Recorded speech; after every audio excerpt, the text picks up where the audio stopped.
Hello everyone and welcome to my new video. And what is this video about? Well, it's about Max for Live. Yes, more Max for Live fun and games and stuff and wires and numbers and all kinds of things. And but what is it really about? Well, you may remember for the last few weeks I've been doing some Max for Live stuff involving sequences and such. Sequences for doing different types of things. Did a melodic sequencer, which was kind of interesting. And I made a sequencer that was designed to trigger slices in Simpler for doing sort of breakbeat stuff. I'm going to continue with that theme, but this time I'm going to up my game and make not only a sequencer, but also a sampler specifically for chopping up sounds in a breakbeat, breakcore, jungle fashion. I'm going to do it in Max for Live. We're going to do breakcore in Max for Live. It's going to be very exciting. We're going to build the sequencer, we're going to build the sampler, and we're going to look at ways that we can get them to work together and get the sequencer to do interesting things that maybe we might not have thought about before. At least I haven't. I had a go at this last night, and I was quite surprised with some of the results that came about from some of the ideas that I had. And so I thought it was time to share them. So there's going to be a lot of Max for Live. It's pretty much all going to be in Max for Live. This is going to be quite a long video. This is going to be very deep, very comprehensive. There's going to be some complicated things even for me. So let's just get on with it. Let's get a Max instrument and put it on a MIDI track. And then let's open Max for Live or Max or whatever you want to call it. And let's go full screen. Okay, it's gray. I don't really like the gray, but we'll go with it. So first of all, I've just learned that you can hit Z and you can zoom into things with Z and hold shift and zoom out. Brilliant. Anyway, more on that later. So first of all, we need to create a buffer. I'm going to create a buffer. I'm going to call the buffer -- Ned Slice. Why did I put a -- Well, when working with buffers in Max for Live, if you put a -- every time that the device is loaded in a set, it will generate a unique ID to that device, which means that you can use the same device multiple times in the same set without them referencing the same sample. Useful shit. So buffer -- Ned Slice. Let's zoom in a little bit. And we're going to do a prepend. We're going to create a message, and that message is replace. We're going to replace the contents of the buffer with whatever I drop into the drop file, or no, live drop. Okay, so live drop is a thing where you can drop stuff in, and then I'm going to create a waveform, and I'm going to say @buffer name -- Ned Slice. Whoops, if I spell it right. Okay, so now when I drop something into this drop something here, it's going to create a message that is replace the contents of the buffer, and then this will show us the contents of the buffer. I have prepared my favorite drum loop ever. Let's see if that works. Why hasn't that worked? Why didn't that work? What the effety jeffety is going on with that? Oh, there's some sort of bug with, let's try drop file. Drop file is the native Max version of live.drop. Let's see if that's where, oh, that's interesting. Maybe some sort of bug with drop file. Anyway, okay, so, all right, I'll just make a little comment here. Drop file. Wow, it's in black. That's very difficult to see on the gray screen. Right, so we've got a sample loaded into this buffer, and we are going to rip it apart and jiggle it around and throw it upside down and inside out, and we're going to make breakcore in Max for Live. Yay, it's going to be fun. Although breakcore's not really as interesting as it used to be. It's gone a bit downhill. Too much anime and angsty sarcasm. Anyway, that won't stop us. What am I going to use to play back the contents of this buffer? I was thinking I would use wave tilde. So as always, when working with these types of things, you need to specify the name of the buffer in which your sample is loaded. And in this case, it is Ned Slice. We also want to specify the start point. I'm just going to say 0, and the end point, I'm going to say 0 and 2 channels, because it is a stereo file. Now, there's something I forgot to do. I need to tell Wave what the maximum length of the sample is. So I need to query the contents of the buffer in order to acquire that information. How am I going to do that? Well, actually, I'm going to need to reload the sample. I should have thought of this before. I'm going to use info tilde. I'm going to say, do I need to? No, I think I can just say dash, dash, dash, Ned slice. Quite confusing sometimes. Sometimes you have to at the buffer name. Sometimes you can just type it. Okay, I'm going to connect that to my buffer. And then when a sample is loaded, a load of information of what's in that buffer will get reported with info tilde. And I need, what do I need here? Let's look at this inlet. End table location in milliseconds. So I need this third outlet from the right, the total time in milliseconds. So if in fact, I think if I can just bang this, or let's see if this works. Okay, so the total time of this sample, my aim and break sample, is 2,742 milliseconds. So I'm going to put that into a sig, and I'm going to use that signal to specify the length of the sample, and I'm going to make a nice dead straight line like that. Okay, there's going to be lots of signals. There are going to be times when I'm going to have to use max messages, but actually I'm going to try and set the challenge on myself to use as many signals as possible, because it works at sample accurate timing that's going at the speed of your sound card, which means we're going to get more tighter results. Of course, sometimes we're going to have to use max messages. Anyway, so when I could normally just plug that number in, I'm actually going to use a signal. Okay, so what is wave? Well, wave is a variable size wavetable. And you can read the contents of that in various ways. Here, they're using a phaser. And the reason why this is good is because the input table position is from 0 to 1, which is what a phaser reads at. So I'm going to make a phaser. I'm going to say, phaser, I know that the contents of the buffer, this drum loop I've loaded, is 2 bars long. So I'm going to say phaser, phase at 2 bars, 0 beat, 0 units, at lock 1. Now, if I turn on my push, I can start Ableton. Ableton is, of course, there in the background, sitting there doing nothing. So if I make a live scope and I start the transport in Ableton with my push, the phaser is ramping from 0 to 1 over the course of 2 bars at whatever tempo that is. Oh, 175. Okay, that's good. That's the one I want. So we've seen this before. I've done this in the other videos. So pretty much now, we should just be able to plug that straight in, and that's going to read through the contents of the buffer.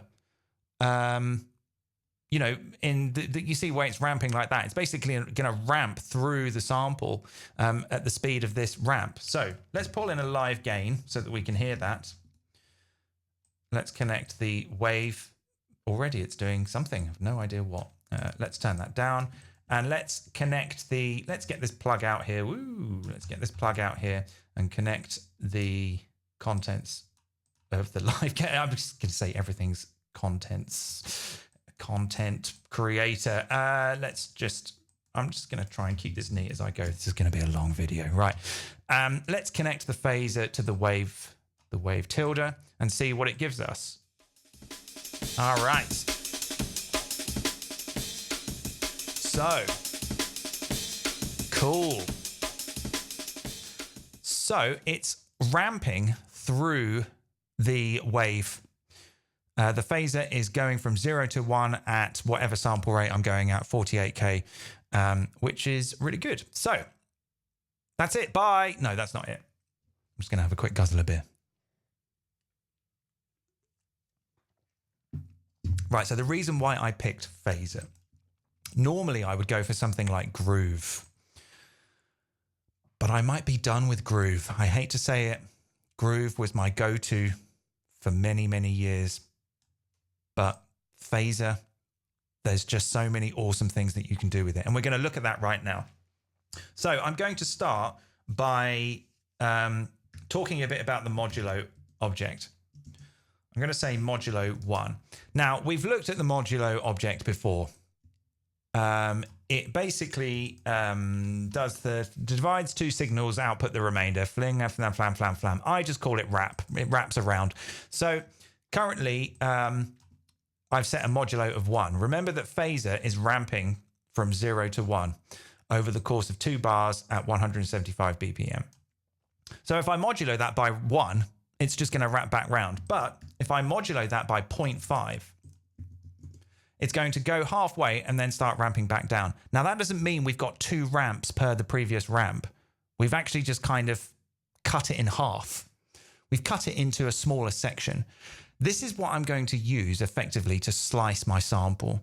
I'm going to use the phaser, going to have a master clock phaser, and then I'm going to split that phaser into little bits. And that's going to be the slice amount. So if I was to modulo by 0.5, I've effectively cut the sample in half and I will be looping back round. So that's playing half the sample. If I go back to 1, so watch the ramp, come back round. Okay, let's go 0.5. You can see it's playing half the sample. Go 0.25. Whoops, let's type that in. Now we're playing a quarter of that. If I go 125, we're playing a quarter note, so we're playing an eighth of that. And if I go to, let's pull that down a little bit, it's a bit loud. Let's go to, gosh, what's half of 0.0625? Okay, that's an eighth note.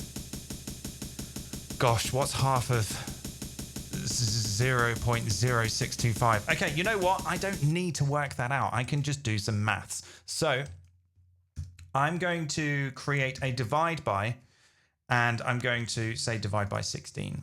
So this might change, but let's see. So now what I can do is I can just take any old number, any old integer, and I can divide it however I want and get the how much I want to slice my phaser. Can you see this? You can see what's going on there. It's ramping a tiny section of the whole course of the ramp, the whole phase. So if I say 1 divided by 16, or let's try 2. So, okay, so 1 by 16. That will give us an eighth note because the loop is 2 bars long. If it was 1 bar long, that would be a 16th note. So if I want to go less than that, then I'm going to have to use a float, and I'm going to have to say 0.5. Divide 0.5 by 16. It is 0.0312. There you go. There's the answer. Now we're going at 16th notes.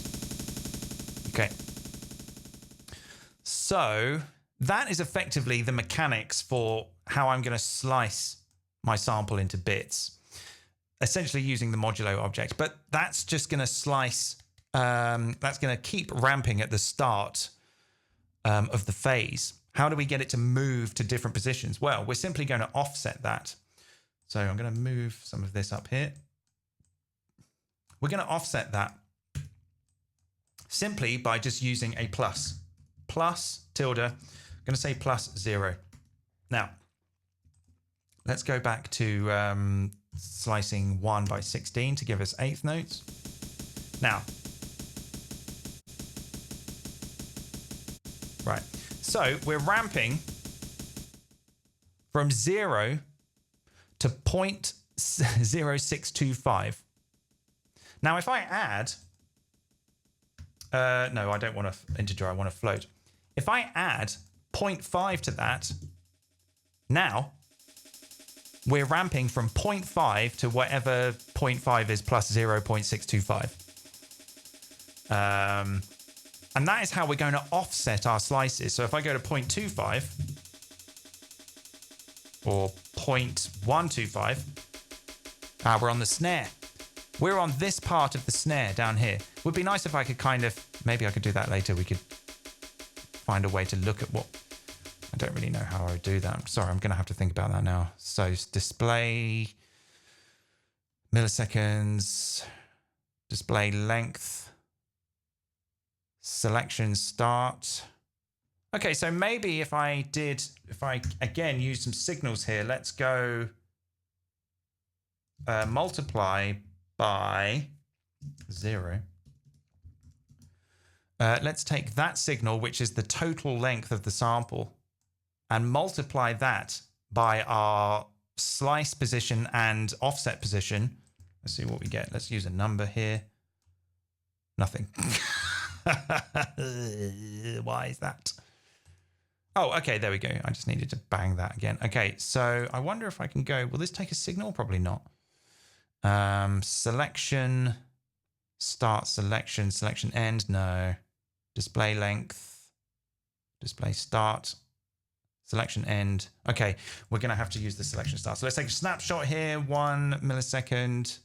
Snapshot, which is gonna convert that to a float. Let's put that in there. Hey, I did it. Right, so we can now see where we are in the sample in terms of what our phaser is doing. So we're playing this part. If I go to 0, we're playing here now. Well, that's not entirely accurate, but anyway, let's try 0.5. Now we're playing from here. Let's try 0.75. Now we're playing from there. Okay, cool. So yeah, what we're doing is we're taking a long phaser, we're slicing it into little smaller phases with the modulo, and then we're offsetting those little phases of the modulo with the plus. So that's how we're going to move around. So if I actually sort of just very slowly scroll with the offset here, we can see how it's going to move through the sample like that. And indeed, we can actually make really, really tiny window sizes by taking an incredibly small number and dividing it by 16. So let's just say 0.1. Let's divide 0.1 by 16. Now we've got like a really tiny window and we can scrub through it like that. Get that classic glitchy time stretch sound. Yeah.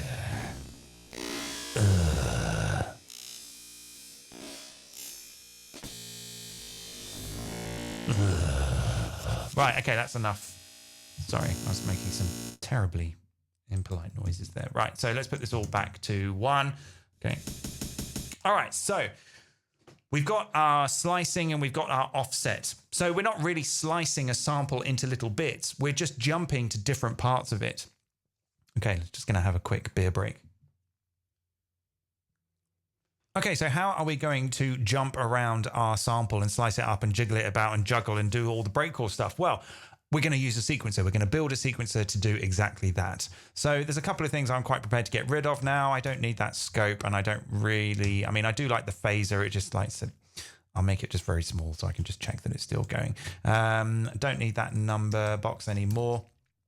And this, I'm going to put a comment here. I'm going to say, I guess that's the slice size. And this is the offset. Let's say slice. Well, no, we'll just go with offset. Okay. So I'm going to be heavily modulating these numbers later with my sequencer and indeed other things. So let's think about how we're going to do that. I disabled curly cables in preferences. I think it looks nicer. All right, so we're going to build a sequencer. Let's zoom out a little bit and pull some of this stuff down here. In fact, let's just do that a little bit more. Come out a little bit more. So we're going to build a sequencer, and I'm going to use Live Grid because Live Grid is really good. And I did look at building something myself with the multi-slider, but I decided that Live Grid was more quicker and punchy. So I'm going to make some changes to that. I want to get rid of the display, the directions display, and I'm fairly certain that that's pretty much how I would like it. I'm not entirely sure about this grid thing. That's okay. All right, so let's just get this going. So we're going to need, there's probably going to be lots of phasers, but we could use our main phaser.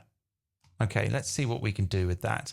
So let's take a snapshot of the phaser every 1 millisecond. And let's just put the phaser right up here. Okay. So this is, maybe we can use this as like our main clock, our top clock phaser. We're going to take a snapshot of that. I'm going to multiply that by 16. What am I doing here? Multiply by 16, which is the number of steps in our sequence. We're going to be able to change all of this later. I'm going to use a change to filter out the repetitions of numbers, i.e. take out the floats, because if we multiply a ramp going from 0 to 1 by 16, we get 0 to 16 or 15 rather, but we get all these floating point numbers. We don't want that. We just want good solid integers like that. So And then I'm going to add 1 because the lowest number I believe is going to be 0, but the first row, or rather the column in live.grid is on column 1. So we simply need to add 1. And we're going to connect that. This is all stuff we've done before. So now our sequencer is going. Beautiful. So let's zoom in a little bit, and maybe I could actually, let's zoom out a little bit. Let's zoom in a little bit. Let's zoom out a little bit. Let's zoom in a little bit. Let's zoom out a little bit. Let's zoom in a little bit. Let's zoom out a little bit. And let's take all of this stuff here, put that over there. I need to make some space. I need some space, man. Right. So let's have a look at what we've got here. So I believe that this is the current step value. So let's put them all to this one. Right, we get a 1. And all the way up here, we get a 16. So I want to use the live.grid to determine the offset, which I'm doing down here with this floating point number. But the problem is that we're working from 0 to 1. All of these numbers that I'm doing here to offset the sample is between 0 and 1. If I go above 1, we're outside the sample. We don't want that. And these are all going from 1 to 16. So what do we do? Well, we simply do the same thing that we did here. We'll divide it by 16. So I'm going to go divide by 16. And let's zoom in a little bit, zoom out a little bit, zoom in a little bit. And we can see that if we go to, oh, that's interesting. Maybe let's do -1 first. Let's go -1. Okay, 0. This will be a quarter of the way. That's 0.25. That's 0.5. That's 0.75. Brilliant. Okay, so we needed to minus the 1. That's fine. So we can connect this to our offset here, and we can start jumping around the sample with the live.grid. Let's do that now. Let's draw some stuff in and let's listen to it. Yay! Celebration guzzle. It's breakcore time on Ned Rush, YouTube Ned Rush channel. All right. So as we did in the other video, we can do things like randomize this. There's a where is it? Where's random? There it is. Yeah. Okay. And there's also a reset, which is very good. We can use the reset and the random, but we don't want to use messages. Actually, I'm going to use a live button or live text. What should I do? Live text. Okay. Let's zoom in. Let's zoom out. Let's zoom in, and let's go to the inspector and toggle button, and we want the A to text off label. Okay, let's just say random, and this one can be reset. Okay, we got random and we got reset. Let's connect random and reset to the live.grid. Let's zoom out a little bit. Let's zoom in a little bit, and let's randomize it. Right, that didn't work. Okay. Okay, we have to use the right outlet. The right outlet will be so this one is just a bang. This one is the item symbol. Okay, now it's going to randomize. Lock the patch. No. Okay. Good. Why?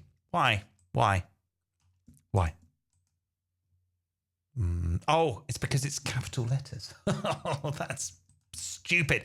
All right. Well, okay. Well, I guess we'll just do.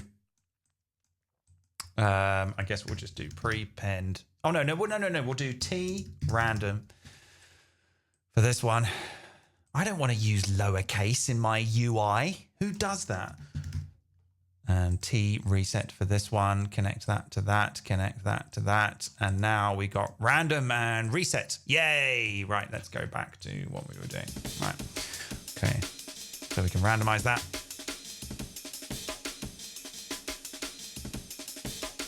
We can go for a shorter size.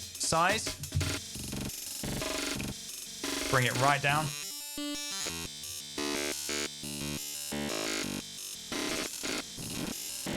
Gosh, that's grungy.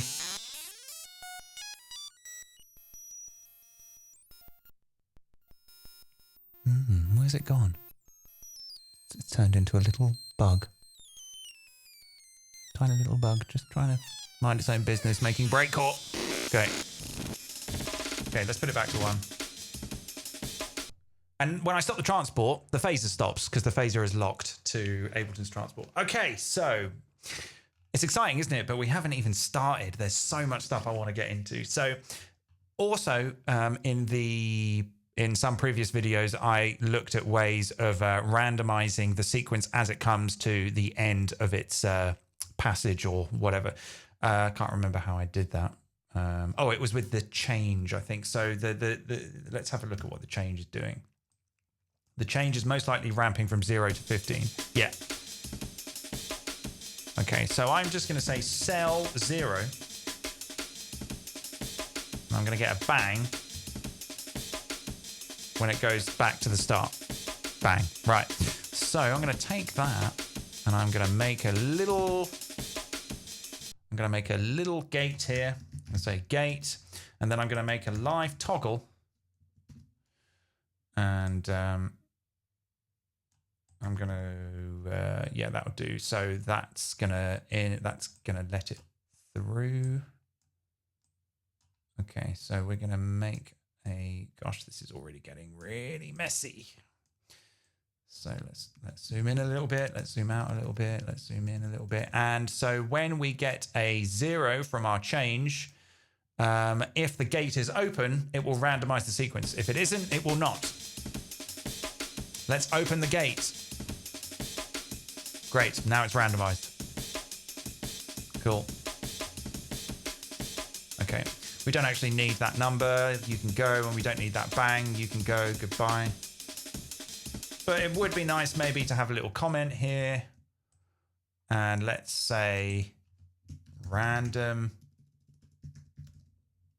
round random. Yeah, that's good. Round random. When it goes round, it random.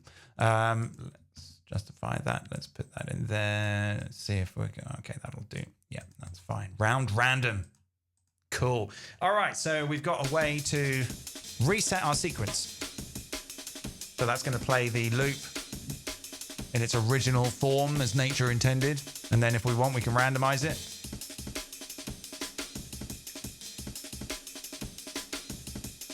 Or we can randomize it round as it goes round. There we go.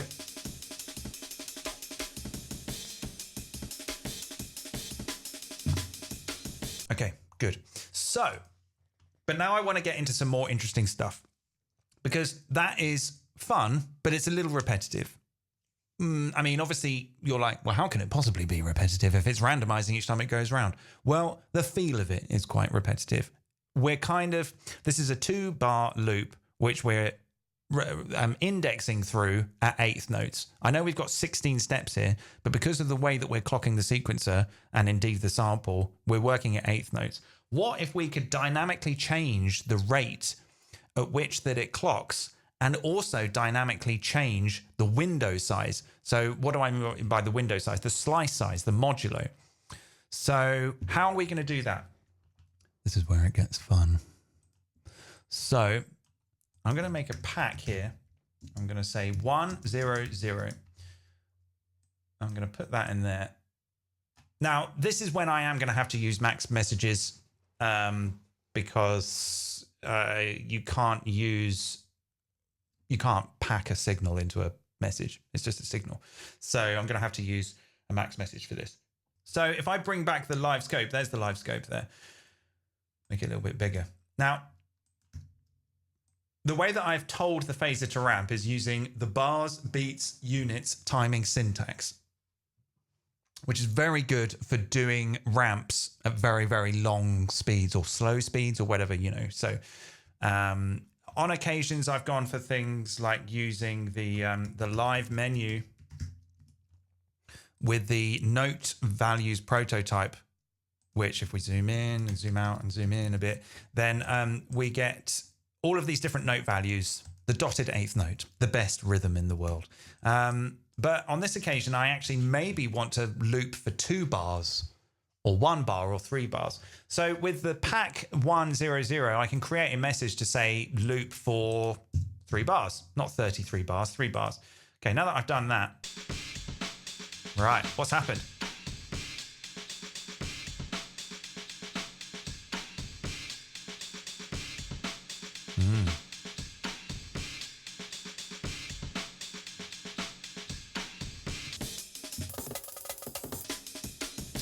Right, I know what's happened and I've made a mistake, and we are indeed actually going to have to use a separate phaser, because this phaser is actually the one that is reading through the wave tilde. So if we change the rate at that, we're going to change the rate at which it do it, which means it's going to play at different speeds. We don't want that. We need it to play at the original speed. So chances are that when you load a new sample into it, we're going to have to update this. Well, let's keep this here and let's call this length of sample in bars. Right. And we're actually going to need a second phaser. So let's keep that one there. Let's disconnect the one that's doing the sequencer. We can pull this back down here and we can create another one. Let's create another phaser. Or actually, let's just take a copy of this one. In fact, let's take a copy of all of this and see what we get with this. So let's go back to our original. So we've got our length of sample in bars phaser, which is also the kind of transposition. And then we've got a second phaser to drive our sequencer. So this is actually where it's going to get interesting. Let's have a listen now. So if I was to change the rate of this phaser, oh my goodness me. I'm trying to keep it tidy, but very quickly it can get messy again. It's a little bit like doing the washing up. So if I set this to 1, okay, now it's ramping at 16th notes. Can you hear how it sort of sounds a bit shit? Okay. That's a little bit too fast. And the reason why that is because we're not really slicing at that rate. So if I was to actually put this to something like, let's see what this is like. Yeah. So if we were to slice at 16th notes, it sounds a little bit better, but it still sounds a little bit silly. Anyway, let's try and ramp the sequencer at 4 bars and see what we get. Right.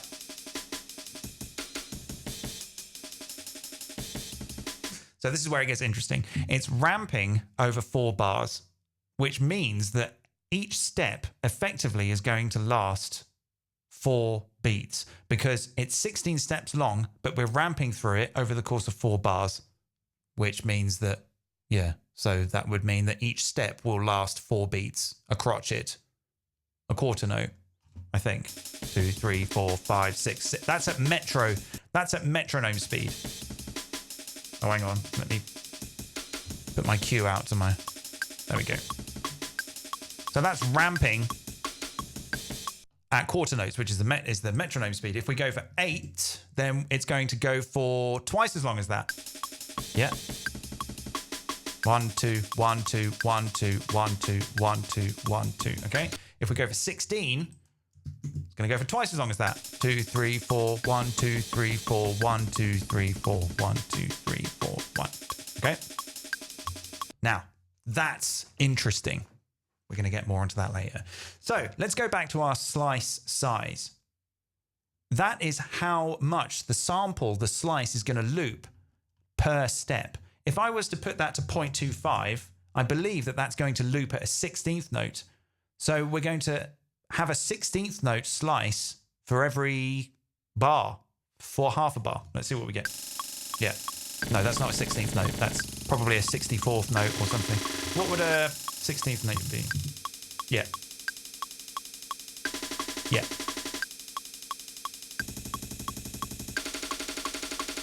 Yeah.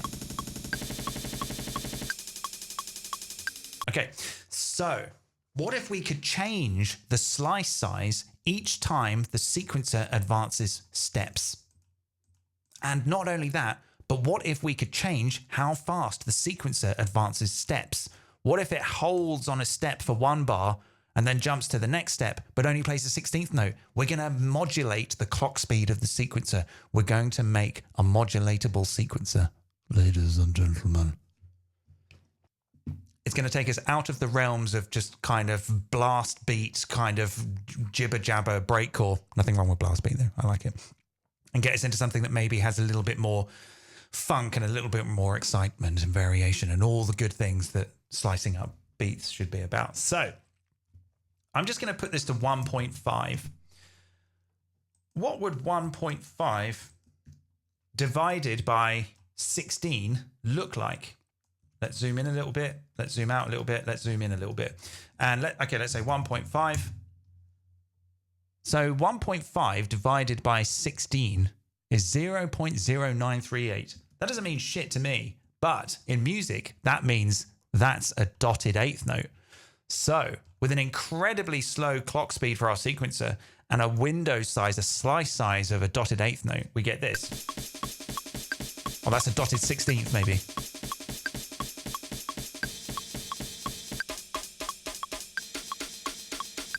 Yeah. What about 3? What if we divide 3 by 16? We get 0.1875. That is actually a dotted 8th note. Yeah, 1, 2, 3, 1, 2, 3. What? Yeah, well, that was good, what it did just then. What's that? Yeah. Okay, randomize that.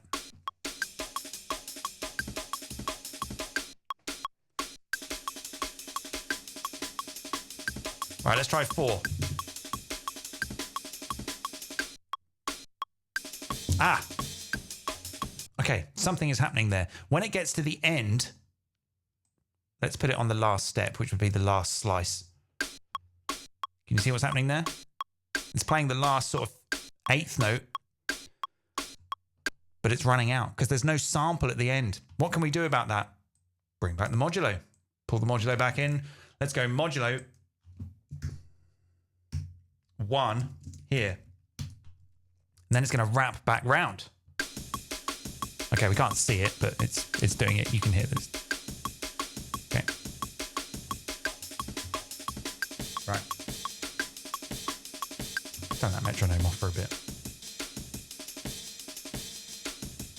So if we go for let's go for 32 bars now. So this is going to ramp from 0 to 1 over the course of 32 bars as it steps through each step of this sequencer. 1, 2, 3, 4, 2, 2, 3, 4. So that's two bars per step.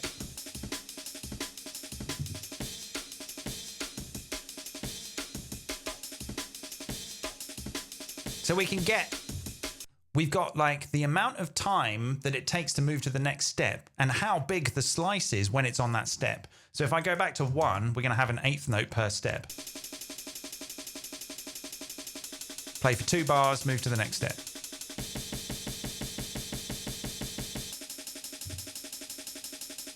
Right. But we want to start screwing around with this and modulating the fuck out of it. But first I need to drink some beer. And maybe even open another one. How long have I been going? This is going to be a long video. Okay, I did indeed open another beer. Okay, so what I'm going to do is I'm going to use the phaser that's driving the sequencer essentially as a trigger to trigger some events in order to modulate itself, not only its speed, but also the window size or the slice size of the phaser that's indexing through the sample. Right, this is where it's going to get juicy. So first of all, I'm going to create a sample and hold. I'm going to make a noise object. Let's zoom in a little bit. Let's zoom out a little bit and zoom into the noise. Zoom in a bit to the noise. I'm going to make a sample and hold. So noise is just going to give me some noise at sample rate from -1 to 1. I don't want it to go from -1 to 1. I want it to go from 0 to 1. So I'm going to take the absolute value of that noise. And I'm going to make a live scope, and we can see that now we've got noise from 0 to 1. This is 0 here. This is 1. Brilliant. Okay, and then I want to put that into a... what do I want to do with that? I'm going to put that into a sample and hold for now. I'm going to give it an initial trigger value of 0.5. And then what's going to happen? I'm going to take the phaser, the trigger input. I'm going to use the phaser that's driving the sequencer to trigger this sample and hold. Let's pull back the live scope. Let's see what happens here. I wonder if this is going to work. Let's set this back to 2 and start the transport. Okay, so we're getting some... Is that working?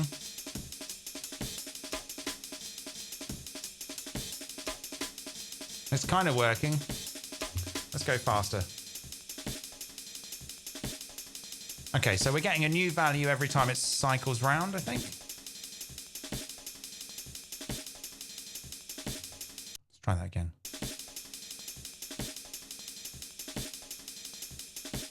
Doesn't look like it's doing it every time it goes round, though. It's doing it about halfway. Do I need to say the trigger value needs to be at 0? No. Oh, yes. Oh, yes. Okay, we are getting some... I can't tell if that's working. All right, I think that is working. Okay, so let's see how we get on with this. Okay, so I'm going to use that signal to actually set that sampled and held signal. I'm going to use to modulate the speed of the phaser. That took a really long time to get out. I'm going to modulate the phaser with itself. I'm going to try. Let's see if this works. So I'm going to first make a decision over the numbers that I want to use. So I know that 1 means this is a 16-step sequencer. I'm going to keep it that way. I'm not going to introduce anything to change the step size or anything like that. I'm going to keep it 16 by 16 grid. If I ramp through the 16-step sequencer at 1 bar, the way that I've patched this together means that I'm going to get 16th notes. If I do it at 2 bars, I'm going to get 8th notes. If I do it at 3 bars, let's see what we get. It doesn't really work. Yeah, let's try 4 bars. Okay, let's try 6. That works. 5 won't work. I think we're going to need even numbers apart from 1. So, maybe what I'll do then is I will take...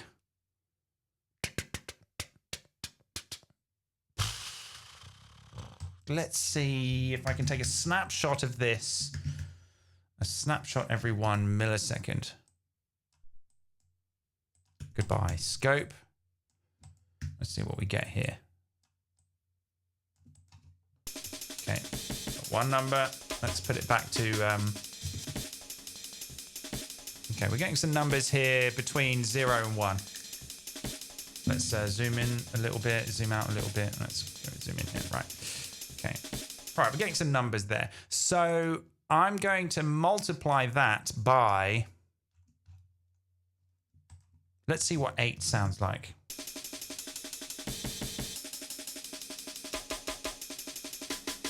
Okay, 8 is a good number. So I'm going to multiply that number by 8. Multiply by 8. And then I'm going to use the change again to filter out the floats. So now we're just going to get nice juicy integers. When it gets to the end of the sequence, we're going to get a new number. There we go. Okay. So, but there are some numbers I don't want. I don't want 3 and I don't want 5 and I probably don't want 7. 1, 2, 4, 6 and 8 I want. So I'm going to filter out those numbers. I'm going to use zl.filter and I'm going to say, don't give me the number 3, don't give me the number 5, and don't give me the number 7. So no matter what happens, I'm going to get the numbers 1, 2, 4, 6, and 8. 1, 0. Okay. Okay, we're going to need to add a 1. We're going to need to add a 1 here. Let's add the 1. Sound 1. Okay, let's give that another go. 6. Good. This is 1. Okay. It's not really giving me a huge amount of... Did I do this sample and hold right? I can't tell if I did. Let's go back. When normally I give it a 0.5 trigger point, but then that's doing it halfway through. Maybe I should take a... let's address this. I told you it was going to be a long video. Let's address this. What about if I took a... If I did a... less than 0.5. Put that in there. Let's see what that's like.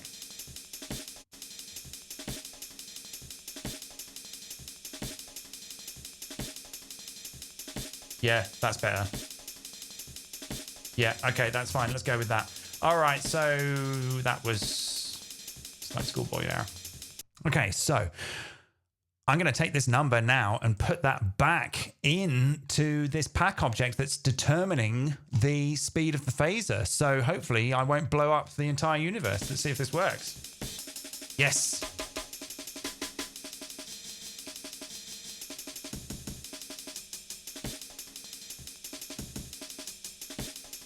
Okay. So it is changing rate every time it goes round.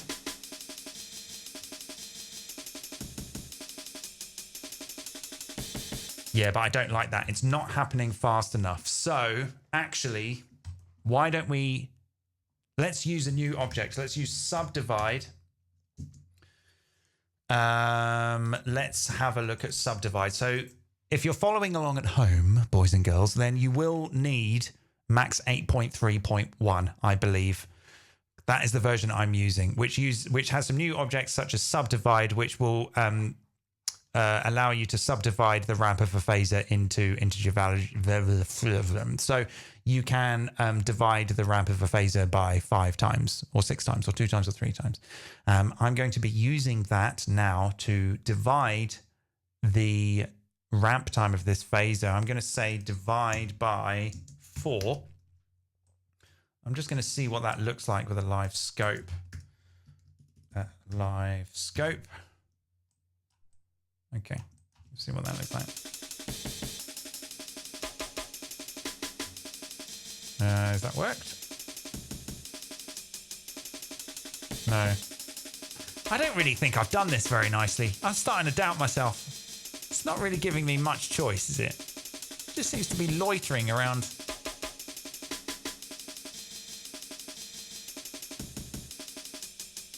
Okay, now we've changed to 4. Okay, all right. Let's go 16. Let's do that by 16. Subdivide by 16. Yeah, all right, okay. So rather than use this phaser that's driving the sequencer, I'm going to use a subdivision of that phaser to do our clock modulation.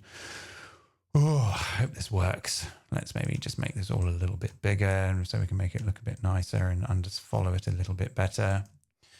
Okay, let's see what that gives us. Yeah. So now it's kind of jumping around, but moving at more interesting intervals. It's modulating faster, which means we don't get like a 4 bars of it going for 4 bars or whatever.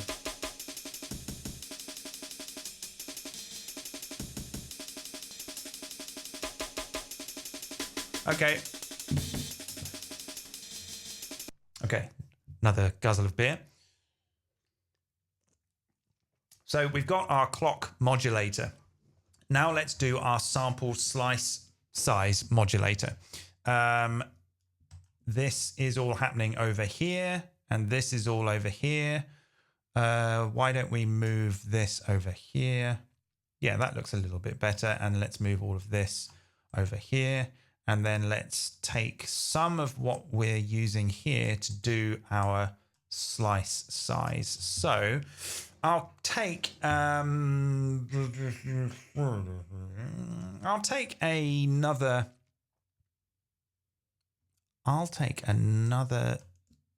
instance of this sample and hold that I've done. And let's have a look at that. So we're going to get different value. I could have used the same one, but that means they're going to be referencing the same number, and I want them to have their own individual numbers, so that there's kind of some, yeah, that's working much better. Yeah. Okay, so I'm going to make a decision now over how many different types of slice size I want. And I'm going to do that with signals. I said I wanted to use signals, and use signals I shall. So I'm going to first convert this to a tilde, multiply by 16 tilde. And I'm going to make a selector. Actually, no, I won't make a selector. I'm going to do this with signals. I'm going to make a signal here. So one, I want one. That's I like that one. I think I want two. I want three. And what else do I want? Let's zoom in a little bit. Let's zoom out a little bit. Let's zoom in a little bit. Let's try 4. Let's see what 4 is like. So these are going to be large slice sizes, large window sizes. And then I want some smaller ones. So let's go for 0.5. Let's go for 0.25, and let's go for open the sig file, help file by mistake. Let's go for 0.125. Okay. So now I'm going to, how many have we got there? 1, 2, 3, 4, 5, 6, 7. Okay. I'm going to make a selector, not a message. I'm going to make a selector, and I want 7 inputs. And I'm going to connect all of these into my selector. So 1 in there, 1 in there, 1 in, whoopsie, 1 in there, 1 in there. This is kind of dull, but it's going to sound fucking awesome, right? So I could even make that a little bit bigger like that. I'm never going to make this type of patching. You can never make look nice or do it quickly. You just have to sort of do it the long hand way. Okay. All right. So I'm going to use the sample and hold that I've made here to randomly choose each of these signals, and each of those signals is going to determine the size of the slice. The problem is that this is going to be giving me numbers from 0 to 1. I don't want that because I have 7 items here, so I'm going to need to multiply that by 7. So let's ditch that live scope. Let's multiply that by 7 and use a number to see what we get. Let's zoom in a little bit, zoom out a little bit, zoom in a little bit. Okay, let's start the transport. Oh, nothing. Okay, that doesn't matter. We'll deal with that in a minute. So you can see I'm getting some numbers here, 1, 2, but I'm getting all these floats. I don't want that. I need integers. So let's introduce round. Round. It's going to round the number to the nearest 1, and it's a signal. Beautiful. I love it. Now I can take the output of that round and put that into my selector. Let's see if I can just move this here. Okay, that's fine. I'll move this up a touch, make it look neat. Okay. And now I can take the output of that and divide that by 16. Oh, it's doing it. It's working. Oh, sometimes it's doing nothing. Okay, that's probably because we got a 0 there somewhere. Yeah, so we just need to add 1. That's fine. Add 1. So actually, maybe not multiply by 7, multiply by 6. And then add 1. Add 1 tilde.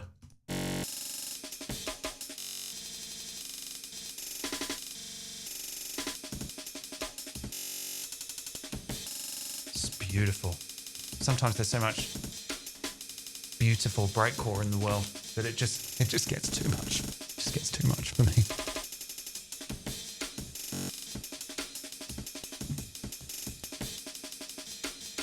Okay, let's put random on new pass on. There we go. Now we've got a new sequence.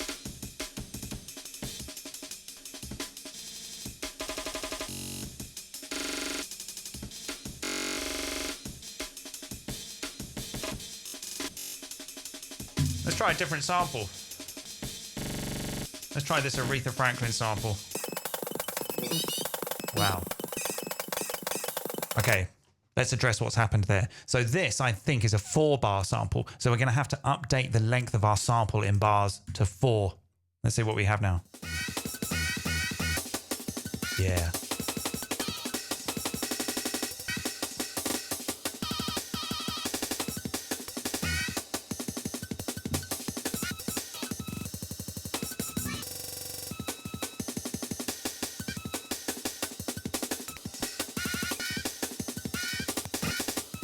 We can go back to Ableton and pull the tempo down, and it's going to go with it perfectly to the metronome. The timing is really, really spot on.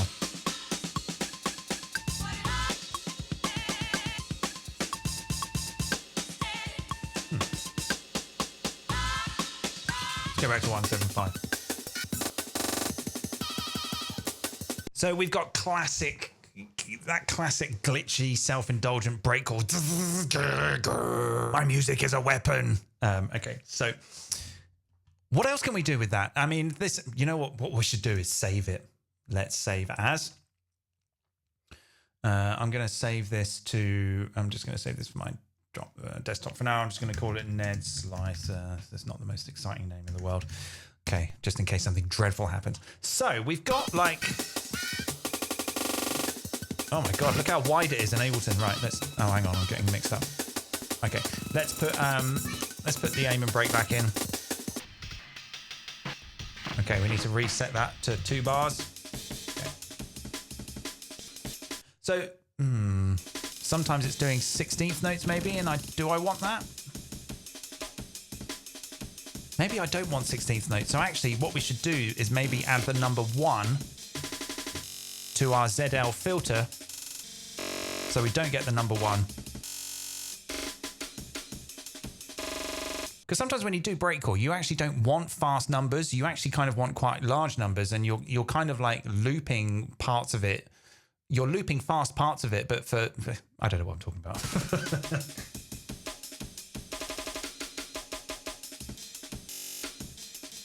Okay.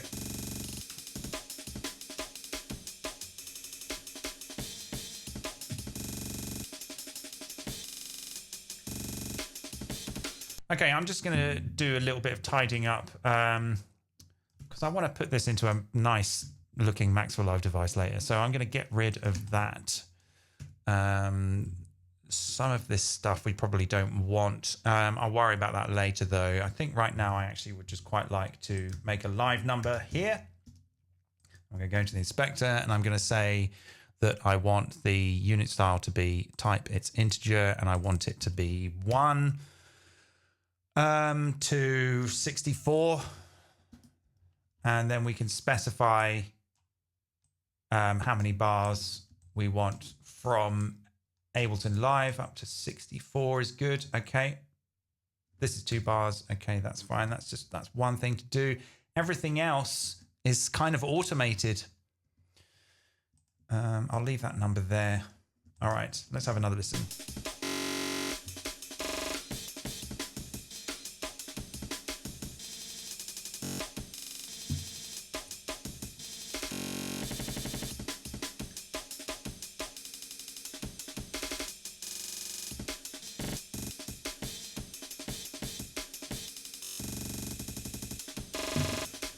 All right.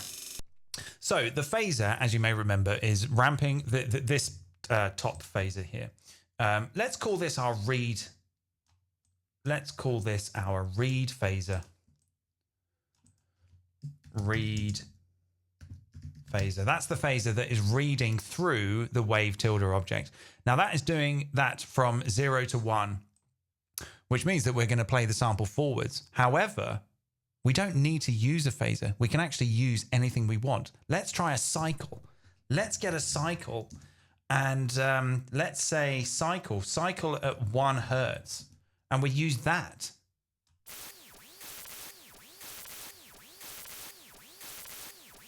And we've made an early 90s printer.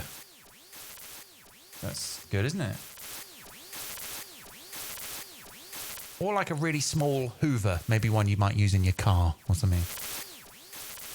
Let's give that a slower frequency, 0.01 or 2. Right.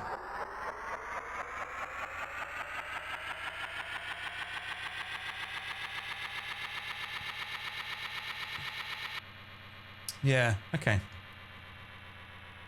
So because the cycle is going from -1 to 1 at an incredibly slow speed, that's the speed at which it's going to read through the wave tilde.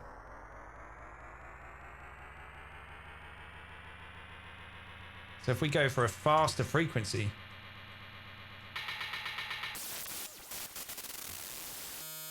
we get stuff like this, which is silly. But that could be kind of fun. Let's start this.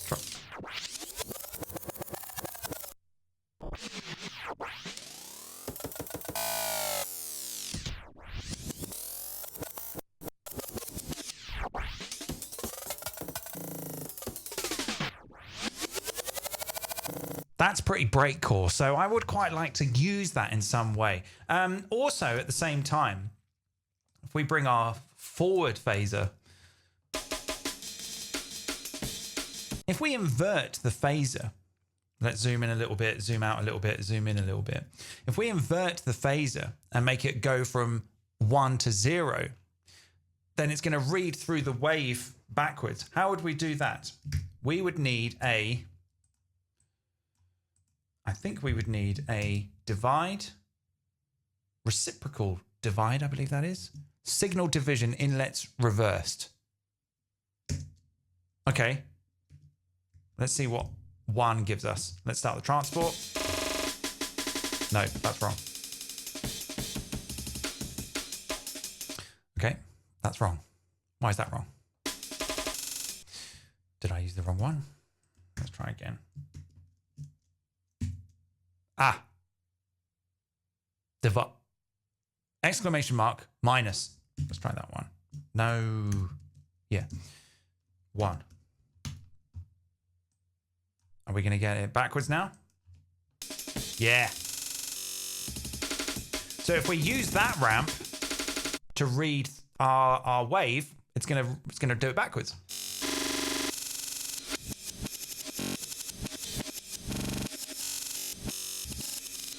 All right. So why don't we do a similar thing that we've done here for our slice size, but let's do it for our actual read phaser. Let's have like different instances of the read phaser so that we can have one that plays it forwards, one that plays it backwards, and then one that makes it go and goes wibbly wobbly woo. Okay, so how are we going to do that? Well, we've got that there. We're going to need a selector. I think I'll maybe just be a little bit conservative with this and go with selector 3. We'll have 1 for our forwards, 1 for our backwards. Oh, but what if I could do like a tape stop? All right, let's do like 4 then. Let's do 4.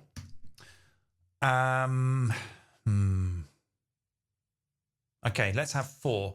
We'll have 1 for forwards, 1 for backwards, 1 for... Can you drive a cycle with a subdivide? Let's see if you can. Yes, you can. Cool. Right, so we're going to drive this. That might be a little bit too much. Okay, no, I won't drive it. I'll drive it from the phaser that's driving the sequencer. So you can plug a phaser into the right inlet of a cycle, and then the frequency of the cycle is, and the phase, indeed the phase of the cycle is predetermined by the input of the phaser. So this phaser, which is being modulated by itself, we can also use to set the frequency of the cycle, which is going to give us some funny pitch wibbly wobbly woo-wahs. And then how could I do a ramp? Let's try ramp So new in 8.3.1 is ramp. It's a really good object. Let's zoom in a little bit, zoom out a little bit. This is already getting a little bit. Let's come over here a little bit and let's have a look at the ramp. So ramp is like curve, but you don't need to use messages. You can just trigger it with a single sample impulse. So let's say ramp at start 1, at end 0, at retrigger. When retrigger is set to 0 off, it is not possible. Okay, so 1, retrigger 1, and at reset sets whether the value of the ramp resets to 0 after it completes reset equal to 1 or remains at the end. Yeah, 0 reset 0. And let's say at curve minus 0.5. Okay, that's an incredibly long load of attributes there. So I'm going to trigger that with the subdivide. How would I do that? Will it just work? Probably it won't. Gonna have to think about this. I'm thinking out loud. Oh, what did I just do there? No, don't plug that in there. Big mistake. Right.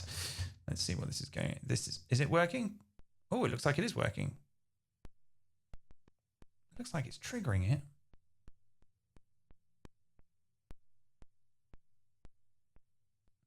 Okay, no, maybe it does need the single sample impulse. Let's try click.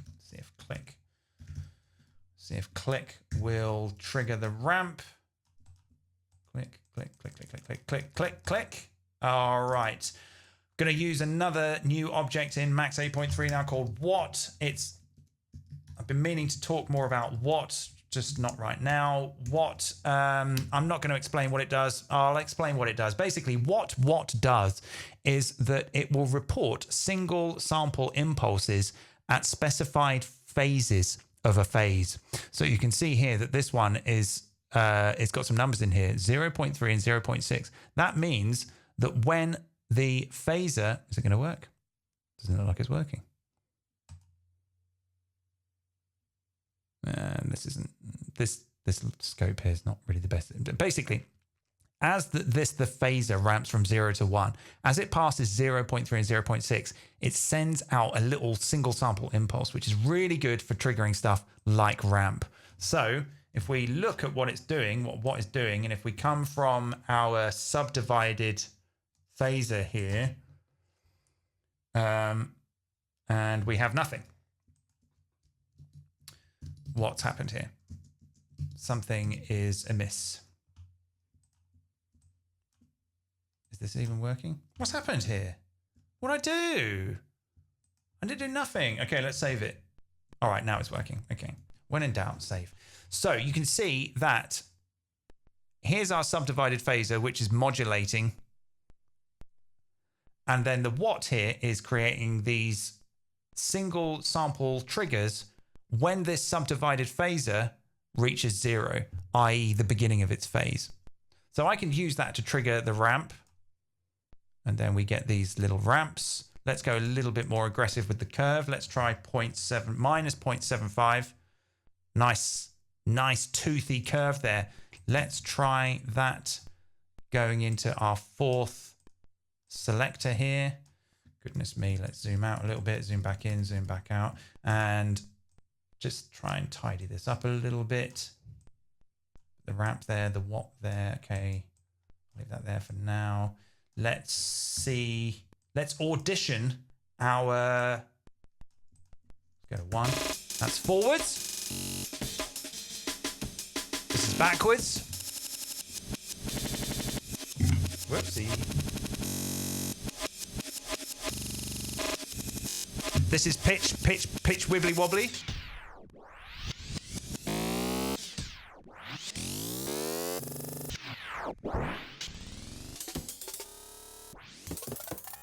Might not sound that good, but it might need to.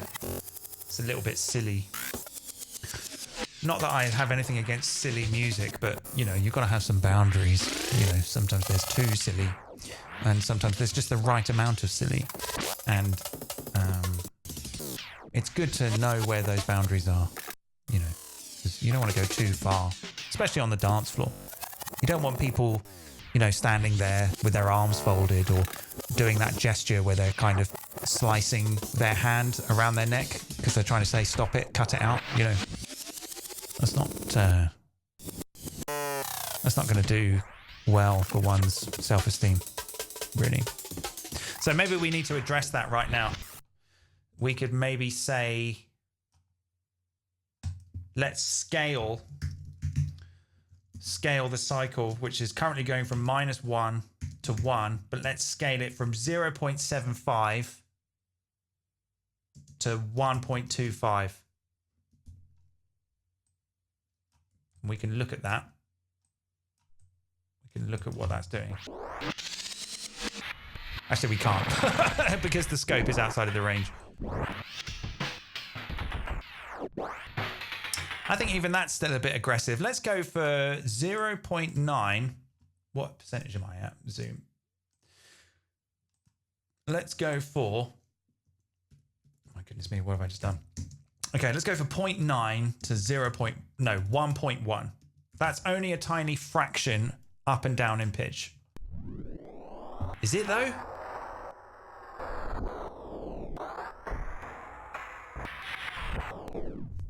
Is it?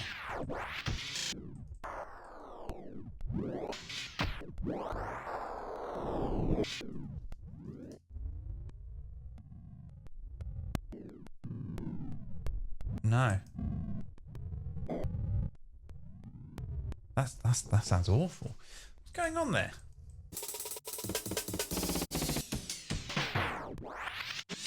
Could maybe do it with some good old-fashioned maths. Oh, look at this. Look at this. Okay, let's first make it go only above 0 to 1. So let's go multiply by... No, let's add 1. And then multiply by 0.5.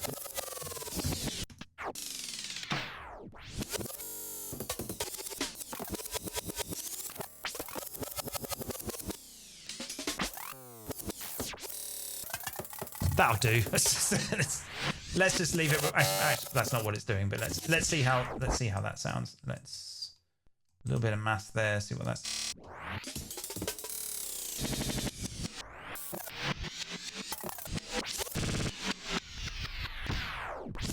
You know what that'll do.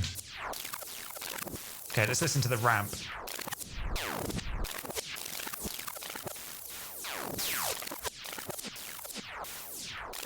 Sounds cool. It's not really what I want. Let's try curve 0.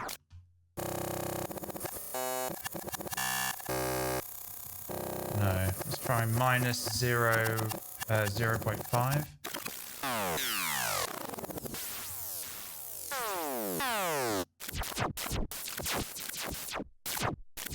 It sounds bad. That's not what I was expecting. But okay.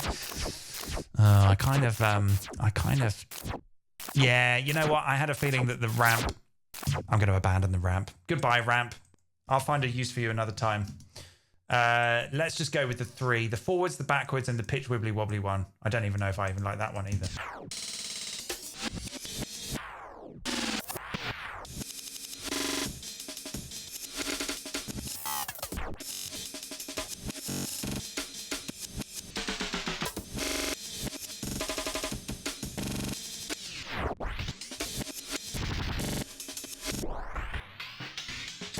Yeah, I don't know if I like it.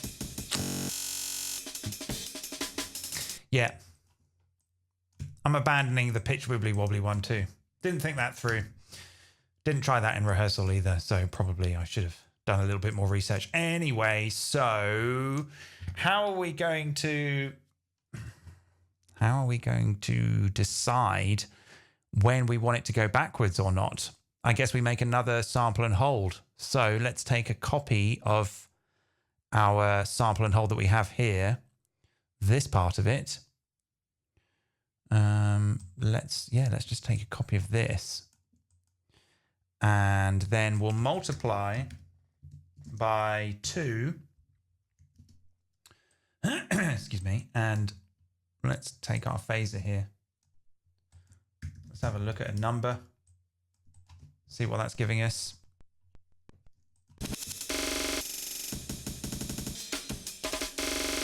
0 and 1. Okay, let's add 1 and round to the nearest 1, and then use that. No, now it's going to 3. Okay, let's delete the multiply by 2. Let's see what that gives us.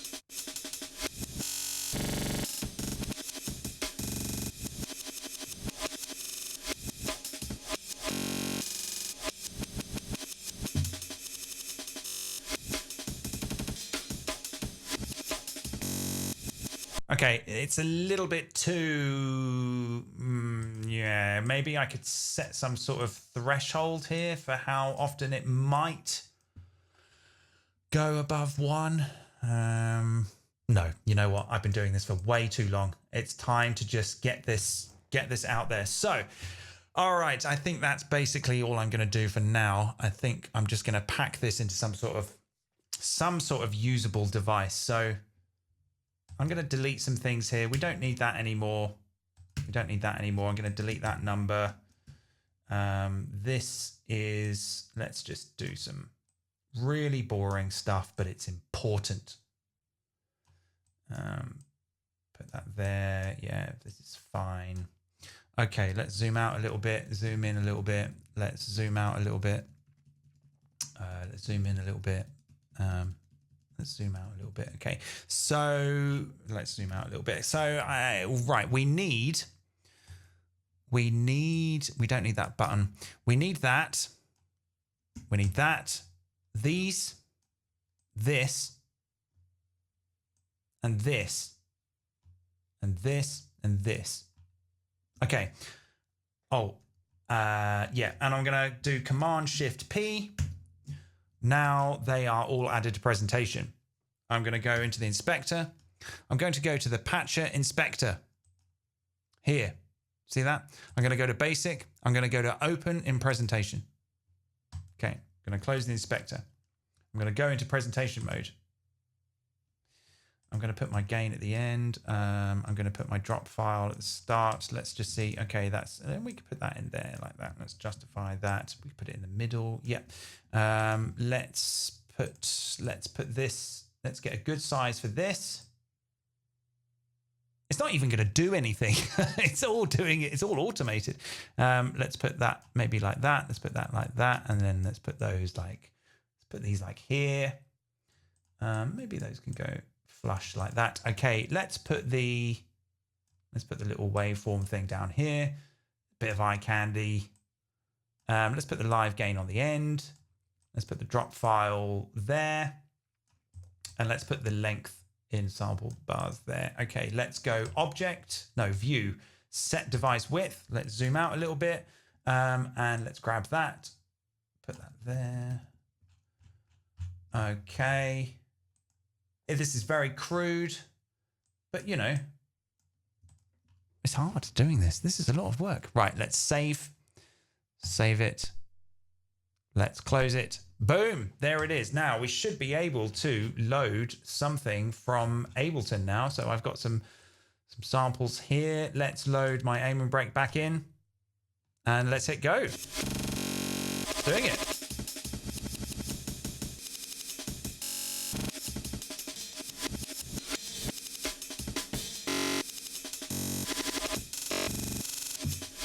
So yeah, it does actually sort of sound like a little bit of nonsense, but the ideas were there. And obviously with these things, once you get like an idea, it's really all about kind of finding those sweet spots and then making decisions over how you can access those sweet spots whilst you're thinking about putting together your user interface. I don't have time for that. That's a long process.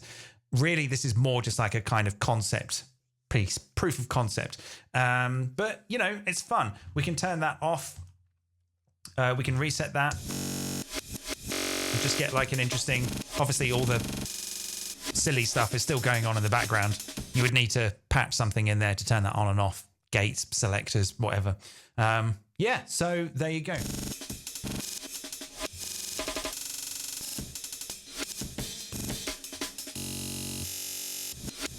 could sound interesting.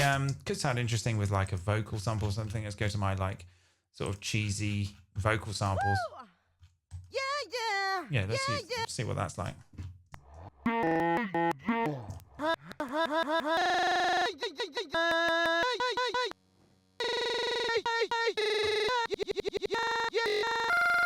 Keep dropping in samples as you go.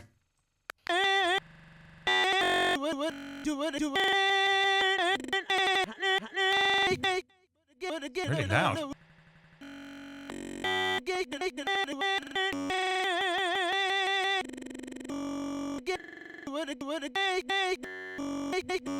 Okay, there we go. That'll do. So that's how you can build your own custom sample slicer thing in Max for Live. I'm going to go and put this on my Patreon now, where you can download it and support me and get involved with all kinds of other things and download all kinds of stuff, meet lots of nice people, and maybe even respond to things that I post there every once in a while. Sometimes I think people have just forgotten that they've signed up.